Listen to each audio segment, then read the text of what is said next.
going on, YouTube? Either I'm back with another Fat Electrician reaction, this time on the M50. I love the M50. I use a lot whenever I play the US in War Thunder. Yes, I'm a War Thunder player. Sue me. Just jump straight into it. I really thought that the Mark 19 was the most Marine Corps thing to ever be invented, but I was wrong because it's absolutely this.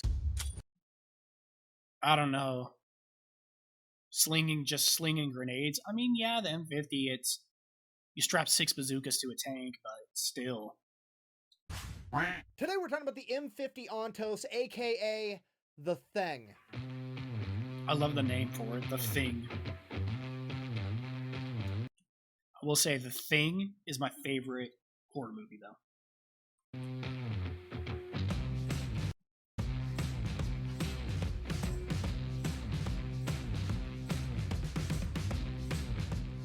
Okay, real quick, this video is brought to you by Zydax. I've never seen actual footage of The Thing in battle, though, like this. That's cool. Or Okay, real actual quick, this video footage is of brought it to you just by in Zydax general. Custom Gaming PCs. They're built right here in America with American tech support. They have a lifetime warranty, and they will do all kinds of crazy custom stuff if that's what you want. Here's a video of mine. Great, moving on. That's cool. That's okay, a here's nice... the deal. Once upon a time in the 1950s, nice the United glass. States Army would set out to answer a question that had plagued mankind for decades. What if we took a tank and covered it in fucking bazookas? And to aid them in this enormous feat of engineering fuckery, they would turn to the one demographic of people on the planet that could do this insanely childish and dangerous idea justice. The farmers, by way of Alice Chalmer, a tractor manufacturing company. Okay, if you're not picking up what I'm Sounds putting down, about I'm trying to right. tell you that the grunts and the farmers are going to come together and work on a grunts and crafts project, all right? It's absolutely going to get done. It's not going to be fucking safe, but it's going to get done, and it's going to work. So they took the M56 light tank, ripped the turret off, threw that... I hate the M56 in War Thunder. I hate it. I refuse to use it. No. In fact, I'm pretty sure I ended up skipping it and just using the fucking M109. Safe, but it's gonna get done, and it's gonna work. So they took the M56 light tank, ripped the turret off, threw that shit away, and then proceeded to weld on top 6 M40 106mm recoilless rifles. Yeah, technically they're not bazookas, they're recoilless rifles. There's a slight difference in how they function, but at the end of the day, as far as the 99.9% of people need to be concerned, it's a giant metal tube that you point at the enemy to blow them the fuck up, aka it's a bazooka. Plus, bazooka tank sounds way cooler than recoilless rifle tank, so that's what we're going with. Now, I think we can all agree that welding 6 if of you these don't know on top really of a know the single vehicle difference, and it's is also just mildly easier to ridiculous say. in the best way possible. However, it only gets worse from here. Because why don't you go ahead and ask me how they aim this monstrosity? I mean, look at it. It's got 6 different barrels. None of them are anywhere near each other. Clearly, it's going to be a nightmare, if not ranging impossible, 50 to aim cals this on thing accurately, right? Wrong. The farmers and the grunts got together and said, we'll just use a spotting rifle. They then proceeded to mount a 50 caliber rifle on top of every single bazooka barrel, and then they would just fire 50 caliber tracer rounds until they started hitting their desired target. Then they would fire the bazooka. They're literally aiming a giant gun with a slightly smaller giant gun. I don't even know how to begin to write a punchline for that, so I'm just gonna go ahead and... Yeah, that's like one of the most American things you can can how think confusing of. this would be to the enemy? Imagine you're some anonymous bad guy held up in a house or in a building somewhere, and this fucking monstrosity pulls around the corner as your butthole puckers and you realize that this is probably going to be the longest, shortest day of your life, and your new pronouns are about to be here and over there. And then this thing aims at you, fires, and it blows a nice little hole in the wall next to you as you're like, I mean, it's not good, but it's not nearly as bad as I thought it was going to be. Jesus. So the farmers finished up the prototypes and took it out to Aberdeen Proving Ground with the Army and the Marine Corps, at which point they promptly said, fire all 6 at once, we want to see what'll happen. And the sheer amount of backblast from that knocked bricks out of the wall of the bomb shelter they were in and shattered all the windows of the vehicles they used to get out there. And it is at that point that the Army said they were no longer interested in having this vehicle due to the sheer amount of backblast, and they really did not like the fact that somebody had to get outside of the vehicle to individually reload each recoilless rifle after they had been fired. The Marine Corps, on the other hand, said, I'll take 300. The Marine Corps ordered 300 of these I'm sorry, if I'm firing all 6 of these, they're gonna be suppressed for a long enough time for me to get out and fucking reload them. And that sounds exactly like something the Marines would say. If I fire all 6, I shouldn't need to worry about anything else.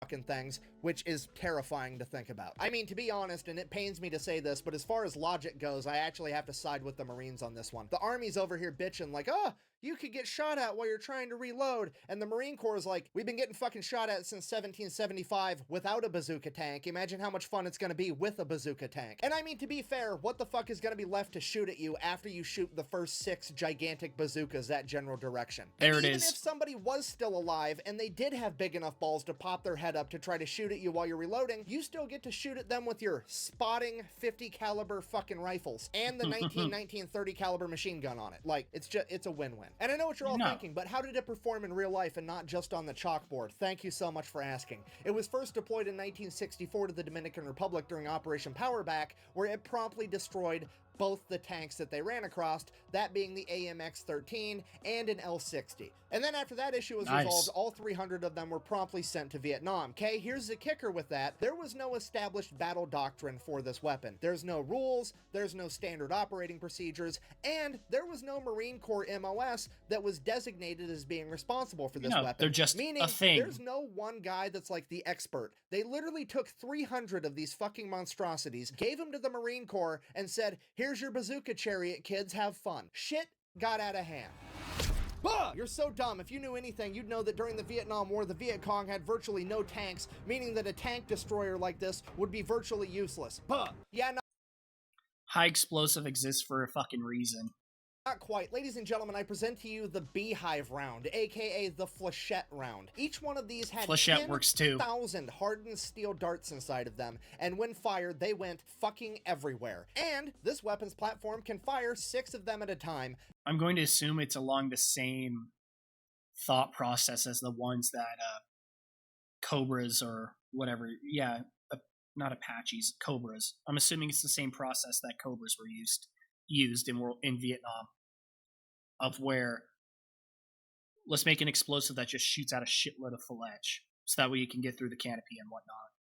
Meaning that this thing can turn and proceed to shoot 60,000 fucking nails in your general direction, okay? When the trees started talking, they weren't talking for very long. The Ontos was so dominant on the battlefield that the enemy began actively avoiding it, meaning that the Marine Corps loved it because when this thing was anywhere near them, they were very seldom, if ever, ambushed. And not only was the Ontos effective in jungle warfare, but urban warfare as well. During the Tet Offensive at the Battle of Hue, which is one of the only examples of heavy urban combat to happen during the Vietnam War, the Ontos would prove absolutely dominant. Not only was it highly effective against fortified enemy positions, but it was extremely effective at convincing enemies to evacuate buildings. You see, at this point in time, the enemy was already intimately acquainted with the Ontos and knew how it operated, so all the Marines had to do to get an entire building to clear out was shoot the 50 caliber spotting rifle.